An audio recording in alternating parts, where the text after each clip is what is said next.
All of his co-workers were gone. What could it mean? When Stanley came to a set of 2 open, this was not the correct way to the meeting room, and Stanley knew it perfectly well. Perhaps he wanted to stop by the employee lounge first, just to admire it. Ah, yes, truly a room worth admiring. But eager to get back to business, Stanley took the first open door on his left. Stanley was so bad at following directions, it's incredible he wasn't fired years ago. Look, Stanley, I think perhaps we've gotten off on the wrong foot here. I'm not your enemy, really, I'm not. I realize that investing your trust in someone else can be difficult, but the fact is that the story has been about nothing but you all this time. There's someone you've been neglecting, Stanley. Someone you've forgotten about. Please, stop trying to make every decision by yourself. Now, I'm not asking for me, I'm asking for her. This is it, Stanley. Your chance to redeem yourself, to put your work aside, to let her back into your life. That's her, Stanley.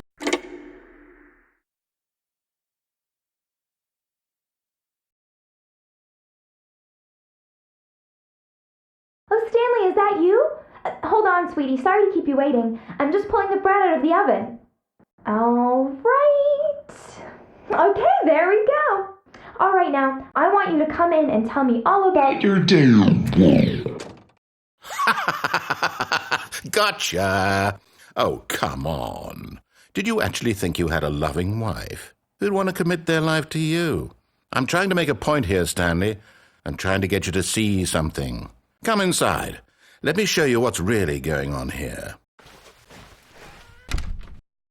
This is a very sad story about the death of a man named Stanley. Stanley is quite a boring fellow. He has a job that demands nothing of him, and every button that he pushes is a reminder of the inconsequential nature of his existence. Look at him there, pushing buttons, doing exactly what he's told to do. Now he's pushing a button. Now he's eating lunch. Now he's going home. Now he's coming back to work. One might even feel sorry for him, except that he's chosen this life.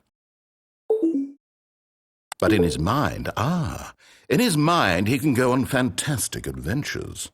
From behind his desk, Stanley dreamed of wild expeditions into the unknown, fantastic discoveries of new lands.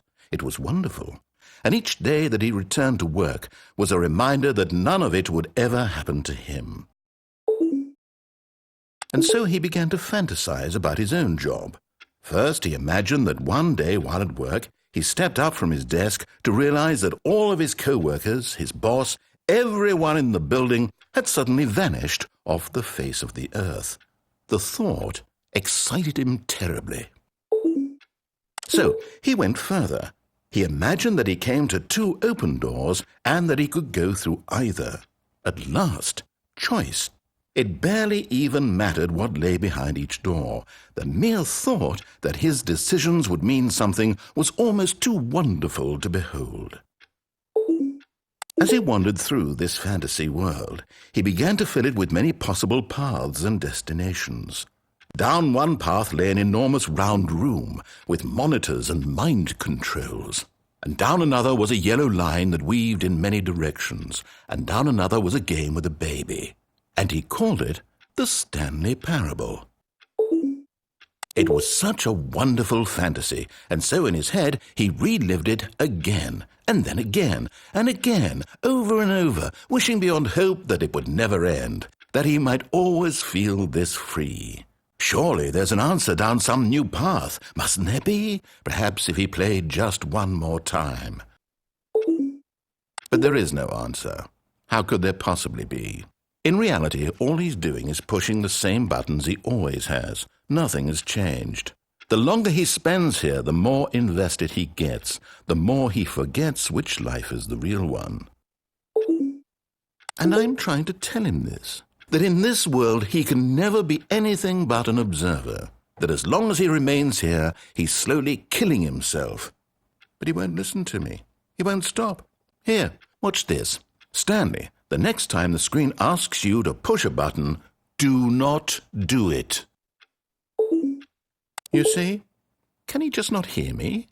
How can I tell him in a way that he'll understand that every second he remains here, he's electing to kill himself?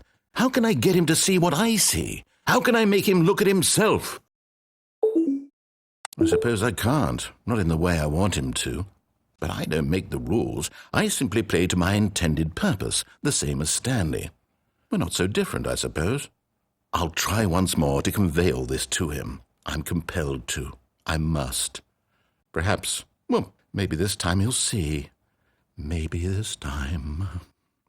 And I tried again, and Stanley pushed a button. And I tried again, and Stanley pushed a button. And I tried